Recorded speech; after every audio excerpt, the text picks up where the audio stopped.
this is, that negative thought you've been having, and I just can't let you try and change yourself without a fight. So, go ahead and just turn the show off, okay? And, yeah, everything's still fine. This is Blindsight with your host, Bill Lundgren, an AINC original podcast. Are you serious? We're not holding back truth.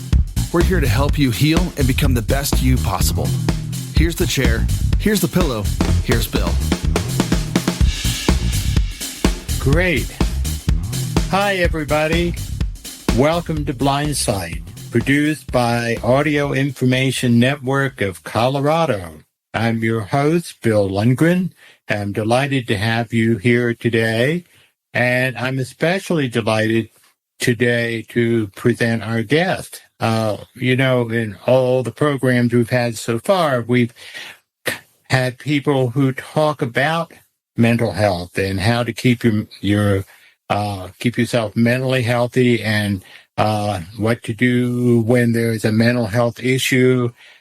But we have not talked with anyone yet who has been in the inside and gone through and recovering, whichever you prefer, from mental health issues. And that is so vital. And our guest today, Heather Hutchison, is going to talk about her experience. And she's written a book. She is a writer. She's a musician. She's a performer. She's just a woman of many, many talents. Heather, I'm so delighted to have you here today. Our pleasure. Like to just let our listeners know we will be talking about mental health issues. We will be talking about issues of thoughts of suicide and so forth. Just be aware. These are all very important subjects. The problem being that we've stigmatized them, and that's, I hope that, people like Heather can help us break that. So if we can get right off, tell us a little bit about you. Yeah, for sure. So I am a singer-songwriter, author, mental health and disability advocate, and digital content creator, which basically means that I make content on social media, TikTok and Instagram mainly, to advocate for and share my story and, hopefully bring awareness, as you said, to destigmatizing these things, because I don't think not talking about them is working. Yeah. And in fact, the thing is, I'd like to have it come to a point myself, to where we say, okay, I've had the issues of X and I'm doing something about it. And that only happens when people like you talk about it, as well as people like me. Mm-hmm. Yeah, absolutely. So when in terms of your journey with mental health issues, how far back does that go? And also, I think it's important to tell people that you're part of the blindness community. Yeah, so it goes way, way back. I would say the first things I really noticed were I was probably about 7, and I started having panic attacks. At the time, I had no idea what they were because I was 7, and it just seemed to me like, oh my God, I'm dying. Like, what is going on here? I hope things are changing for kids now, but my parents took me to the pediatrician because I was missing a lot of school. I would get sent home from school because I was sick all the time. And the pediatrician was basically like, well, she's an anxious kid. She'll grow out of it, which clearly that didn't happen. And I think is really unfortunate, because I think with so many things, so many different types of illnesses, if you catch it early, it's so much easier to treat. Right. So as I got older, I would say early teens, the anxiety, I would say, sort of led to the depression with other factors, but I think anxiety was a big factor, because who wants to feel like that all the time? So you start looking for a way out. And one of the problems is that, people joke about, teenagers are always depressed or they're always anxious. They kind of see a normal part of adolescence and don't pay attention when it's extreme, or even at the time, maybe a good time to go check it out with somebody who knows what they're talking about. Mm-hmm. Yeah, absolutely. And you were blind at the same time. Yeah, I was born blind. Did people kind of, say, well, she's blind, no wonder she's anxious? Yes, yeah, and I think that's been a huge barrier for me. So I've been in and out of therapy since I was a kid, but I think that's been a huge barrier for me every time I feel like I need to seek treatment. That, because I've had good mental health professionals, I've had not so great ones. Sometimes they don't always know how to deal with disability. So one of my biggest fears was going to a therapist who would just kind of write me off like, oh, you're blind. Of course you're depressed. Of course you're anxious, and end of discussion, when there's so many more factors. Mm-hmm.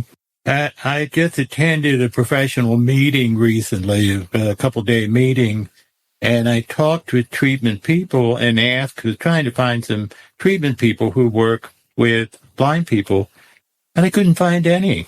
And of course, when I go to these meetings, I'm the only blind person there. Yeah. And I think, you mean there aren't any therapists who are blind? And, now I know there are some others, but they focus on blindness rather than what's going on in addition. And yeah, absolutely. And that's what you experience, unfortunately. And we've got to look at the total person. Yeah, exactly. You can't just treat one aspect. You have to treat the person as a whole, the person that's in front of you. And there's a lot of enabling that goes on, too, in terms of people saying the same thing as you were, and just saying, well, she's anxious because she's blind, or even especially around drinking, for example. Oh, well, I would drink, to excess if I were blind. That kind of thinking that gets in the way of our getting help and people paying attention to our needs. Mm-hmm. I think even with suicide, like, how often do we hear, oh, if I was blind, I'd kill myself? So that kind of normalizes it too. Yes, absolutely. Absolutely. And, it's real difficult for people who are not in our shoes to understand, and that we're a whole person, that we're, So can you talk a little bit about your journey? Yeah, like I shared, it started early.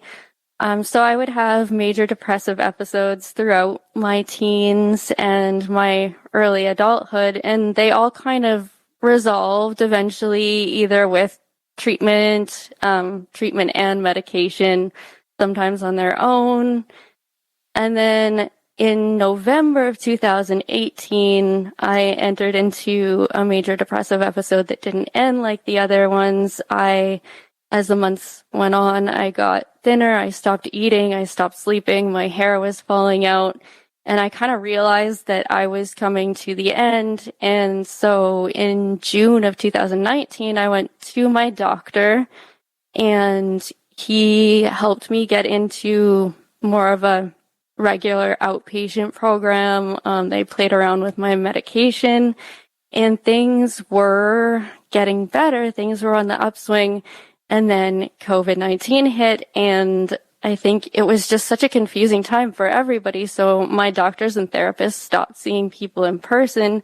They didn't see, the physical signs of my decline, and they were harder to reach because nobody knew what was going on. And for me, one of my big tactics that I would use to get through these episodes was what I called survival goals. So I can't kill myself until I take this one last trip, or I can't kill myself until my friend comes to visit. And I would make specific dates for these things, and then I would count down until these things happened. And as soon as they happened, I had to make another one immediately after so that I could convince myself to keep on living. And when COVID hit, all of those things were put on hold. the world didn't know what was going on. I didn't know when or if those things were going to come back. Right. And to me, I was like, well, what's the point of living without attainable goals? Right. So it sounds like you have a certain survival instinct, but it was very limited. It was feeling very limited for you. And then when all these goals that you set weren't available, then what? They didn't work anymore. Yeah, exactly. So then it was like, well, there's no point to this. And I wasn't having regular meetings with my therapist. My medication wasn't being managed properly, which is nobody's fault. It was what it was because of the situation. Mm-hmm. But it left me trying to deal with this stuff really alone. I mean, I had the support of my family and friends. I think a lot of people think that if somebody is suicidal, that means that they have nobody. Right. I had people, but they were they didn't know what to do, if they even realized at all, because you can feel like you're sending out all these signs, all these signals, and nobody notices. So it finally got to the point where I made concrete plans. I'm a very big planner, so I had everything sort of planned down to the T of how I was not going to be here anymore. And I was texting with my aunt, who's an ER physician. She's been a physician for pretty much as long as I've been alive. And I don't know what it was about what I was saying to her that sort of tipped her off. She, in retrospect, says she has no idea that it was that bad, but she started talking to me. She said, "Can I call you?" And she said, "I don't care how you get there. The police, you can go on your own, but if you were one of my patients, you would need to go. So I think you need to go to the hospital." And so I kind of made this unspoken promise to myself and to my loved ones that I would go after I had arranged everything. So my plan was just to go to the hospital. I wasn't seeking treatment. I didn't want to get better at that point. I mean, in retrospect, there must have been a part of me that was still fighting, right. But I just told myself that I was going to seek absolution so that when I was gone, my family and friends would be able to say, well, she tried. And so I went to the hospital and I fully expected them to be like, "Oh, you're fine. You can go home." And then everything was ready. I just needed to set it in motion. And obviously, I'm talking to you now, so that wasn't how it played out. Yeah, they paid attention. So your aunt paid attention, mm-hmm. and they paid attention. Yeah, which was really surprising to me, because again, I think one of these myths is that if somebody's suicidal, they're going to be distraught. So I went to, there was no, if you just looked at me, I looked very malnourished by that point, but otherwise, I was very calm. Everything was very matter of fact. Mm. There were no tears. It was just this is how it is. And so you were able to give an image of everything was okay, because at this point you'd really given up. Yeah, exactly. Mm-hmm. And the ER doctor, I don't know really what she saw. There's, I go over this often still, why she saw what she saw, why did she pick me? But she said, after talking to me, you're going to stay here for tonight. And that turned into not just that night. And so I spent a couple of days in the psychiatric ER, and then I was moved to a bit of a longer term inpatient psychiatric unit. Mm-hmm. And we're all lucky for that. Yeah, it still amazes me years later that it played out how it did, because it wasn't at all what I expected to happen. Mm-hmm. It wasn't what you planned, that's for sure. No, not at all. And it was kind of ironic because I felt like I had planned everything perfectly, but what I hadn't counted on was somebody actually realizing that there was something wrong. Mm-hmm. Mm-hmm. So, when we talk about putting someone in a psych program, of course, we've got all kinds of images in the movie The Snake Pit. Yes. Or One Flew Over the Cuckoo's Nest, these kinds of images of a psych unit. How was it for you? What did you find being in a psych unit? Yeah, so one of the big reasons that I actually wrote my book and I wanted to share my story was to sort of dispel those myths of like One Flew Over the Cuckoo's Nest, Girl Interrupted, all those kind of movies, because even talking to my family and friends, I realized how prevalent that kind of imagery still is around inpatient psychiatric care. So for me, it was, I'm not going to lie, it was one of the hardest things I've ever been through, but it was also overwhelmingly positive. So, I think people have this image that they just put you on all these drugs and leave you to sit there. It was a much more holistic program. So there were, med adjustments and things like that, but there was also a lot of therapy. So we had psych nurses that would sort of continue on with the therapy that the doctors were working on. So the doctors you would kind of see once or twice a day, and then the psych nurses, you would have these little almost impromptu therapy sessions with them throughout the day. Like it could be like 10, 15 smaller sessions just kind of broken up throughout the day. And then we had group therapy, which didn't work very well for me, actually. I don't really know why. I mean, I understand why they do group therapy in the hospital, but I feel like there's so many people with such diverse needs that it can actually be really dangerous, which it was in my case. But that was like the one real negative. Other than that, we had group therapy, we had meditation classes, we had yoga, all that kind of stuff. Did you find that people who worked in this facility were comfortable working with someone who does not have sight? Yes, and that actually really surprised me, because once they told me that I wasn't going to be leaving, I had no idea what was going to happen. Like, are they going to take my cane away because they took everything else away? Are they going to take my cane away and then I'm lost in this place that I've never been before with these people that I don't know? So there was that was a big source of, I don't want to say anxiety, because I think I was pretty numb at that point. Okay. I didn't really care what happened, but it was definitely like crossed my mind, what's going to happen now? And the straitjacket is going to come out and that kind of thing. Well, I didn't imagine that, thankfully, but just like, I had no idea what it was going to be like. And honestly, my aunt was like the first person that was real about what it was actually going to be like with me. I think even my therapist over the years, like, they did try and sugarcoat it a little bit, because they wanted me to feel comfortable, I guess, to go there. But in a weird way, I think it was my aunt's complete honesty with me about what it was going to be like that actually gave me the courage to go in the first place. I hope everybody heard you that, because that is the big thing. It's the image versus the reality, and somebody being honest with you about what she saw going on and what you might be afraid of must have been very comforting for you.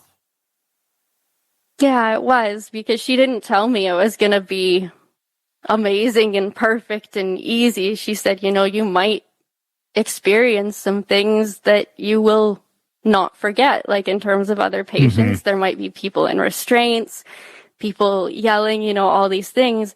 And she was the first person that really was straight with me about what it could be like. Wow, that's wonderful. So you were in there and doing a lot of therapy and thinking and whatever.